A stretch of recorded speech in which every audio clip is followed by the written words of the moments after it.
біздің де полугодиялап өзіміздің ішчәнлікке анализ жасаймыз, ол ішчәнлікіне жіберебіз прокуратура республикаға. Так, это за отчетный период 2020 года на территории Актамского района преступлений, фактов террористического характера, выявления экстремистских проявлений среди несовершеннолетних молодежи не зарегистрировано. Несовершеннолетние на территории района административное правонарушение по статьям 526, 520.2, административных құқық бұзулар турында Россия Федерацияның құқық тәртібін бұзмадылар, қамаларға қарата бұл мәселелер бойынша административтік тіркетмелер түзілмәділер. Шулай прокуратура района регулярно осуществляется мониторинг СМИ в целях своевременного установления, выявления, публикации фактов нарушений прав, свобод, законных интересов несовершеннолетней молодежи. За указанный период несовершеннолетними и молодежи в возрасте от 14 до 20 лет состоящих группах сообществ и экстремистской направленности на территории Актамского района не установлено. В ходе выявления и социальности несовершеннолетних подписанных и иных сообществ деструктивного поведения с данными несовершеннолетними проводится профилактическая работа. В целом органами профилактики района осуществляется работа по противодействию вовлечению несовершеннолетних неформальной молодежной объединений, ибо с учетом актуальности надзора за исполнением законодательства, направленного на борьбу с терроризмом, национализмом и религиозным экстремизмом, является приоритетным направлением работы правоохранительных органов, в том числе прокуратуры района. Так, в районе функционирует межведомственная координационная комиссия по профилактике правонарушений. Вопрос по продвижению социального поведения учащихся постоянно рассматривается на заседаниях. Данные проблемы плана и оперативно обсуждаются на заседаниях Совета руководителей учреждений образования. Управление образования исполнительного комитета Актамского муниципального района постоянно обновляется данные о несовершеннолетних, находящихся в социально опасном положении, с детьми, пропускающими уроки по неуважительным причинам педагоги школ, с преподавателями родительского комитета и сотрудниками ПДН ОМВД России по Актамскому району, посещает их на дому, проводит беседы в школе. Во всех школах осуществляет работу по ранней профилактике группы риска, ведется учет детей социального риска. Также органы профилактики района осуществляется определенная работа по противодействию и вовлечению несовершеннолетних и неформальной молодежи на объединение. Так, в образовательном учреждении проводятся родительские собрания классовых частей и собеседования с учениками по противодействию распространению информации или литературы экстремистского содержания, направленной на разжигание межконфессиональных конфликтов, формированию толерантного отношения. Кроме того, проводится работа по военно-патриотическому воспитанию учащихся. Основным направлением работы по военно-патриотическому воспитанию является историко-краеведческая работа, участие школьников в работе действует юношеских организаций, оборонно-спортивная работа, разработка график проведения родительских собраний и классных часов с работниками правоохранительных органов по профилактике экстремизма в молодежной среде.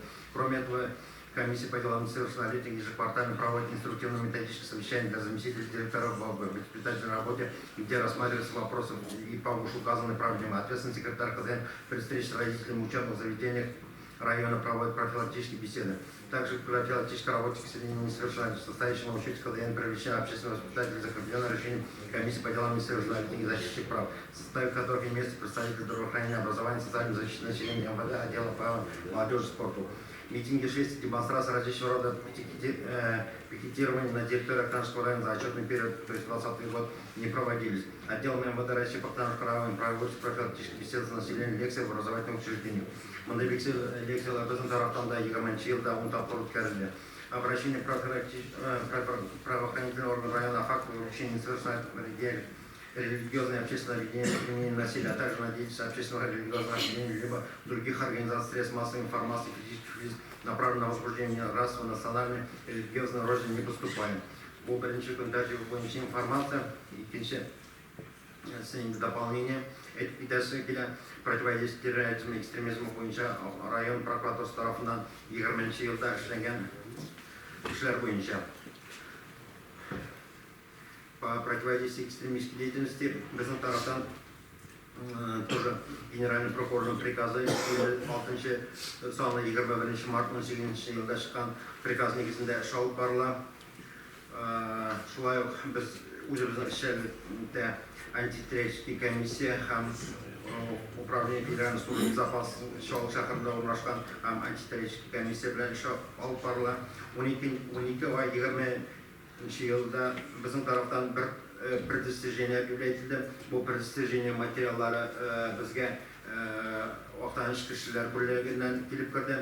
Сәбәбі Суқсу ауылында пропискада болған, бүгінгі күнде Қазан шаһарында яшәгән егет контактта енді интернетта өзінің экстремистский атрибутлар қойған. bu indi bizning zakon tarafından kalk ettiler, şu taraftan bu yigitke bir достижение belirtildi. Şolay bizim taraftan 5 informasiya blokirovka sayti Roskomnadzorga jiberildi. Biz internetni monitoring etib, Министерство юстиции Российской Федерацияда экстремистские литератураларның списогы qo'yilgan. Ол список ежедневно обновляется. Bu списоктан алып biz internet çiftler aşağı tekşireriz. Hem kaç saytlarda bu literaturalar размещаться etilgen, anda videolar тоже размещаться etilgen. Biz alarını Roskomnadzorga jiberemiz, что блокировка qo'ysunlar için. Bu 5 informasiya da Roskomnadzor tarafından qoralab o'tdi. Bugungi kunda bu saytlar заблокированы. Şulay ekstremizm, противодействие ekstremizm bo'yicha 7 представление kiritildi. Bu представлениеларның sebebi тиешлі учрежденияларда план профилактики экстремизма и терроризма бұлдырылуыны сұрады. Бұл представленияларда бүгінгі күнде бұл пландар ұйымшылар тарапынан ішленіп қойылды. Представленияны қанағаттандырды. 7 затқа дисциплинар шара көрілді. Шулай ішкі ішлер бөлігінде вәкілі тоже айтып кетті. Бұл направление бойынша экстремизм, терроризм бойынша қаралған жинайет статьялары бойынша бізде 20 жылда һәм 21 жылда сообщения о преступлениях не поступали, һәм процессуальные решения не принимались. Противодействие терроризму бойынша біздің жергілікті идарелер тарапынан нормативный акты соответствует законодательству. Біздің районда программа бар. Противодействие терроризма, экстремизма. Мұға қарамастан да 20 жылда біздің 18% на локальный акты образовательных учреждений района кіртілді. Бүгінгі күнде процесслар қаралды, һәм қанағаттандырылды. Процесслардың себебі нәрседен білім беру учрежденияларының жетекшілері көпшілігі садиклар өзлерінің приказлары білен ответственность за антитеррористическую безопасность закрепили завхозлар или башқа затларға. Но закон негізінде антитеррористический безопасность бойынша учреждениенің руководителі өзі отвечает. Шул себепле процесс кіртілді, 18 процесслар қанағаттандырылды. Образовательный учрежденияларның приказлары негізінде бүгінгі күнде образовать антитеррористический безопасность өзлері ответственный болып қалады. Шулай 20 жылда прокуратураға бір müracaat кірді, что ФГБУ, Центр регион Водхоз, бұл біздің тілде айтқанда ОНКБ, һәм алар білән ОЧО патрон тарапынан 2 контракт түзілген. 20 мартта 20 жылда ikiside бірсінің контракты суммасы 900 мың, ikisindeki 5 миллион 900 мың. Bu kontraktlarına bizga müracaat etişi elektronla обращаться etdim. Что законы түгел, bu kontraktlardan süzülge керек деп müracaat etdim. Biz tekşirүү өткөрдүк, һәм tekşirүү тарапынан тоже açıklandı. Şunanda bizden tilde etkişinde Damba ОНКБ şunanda özünün obyektlerin защитаға саклау үшін дәүләт оешмасын привлекать етуге тиеш. То есть ішке алырга тиеш, аның белән контракт төзүгә тиеш булган.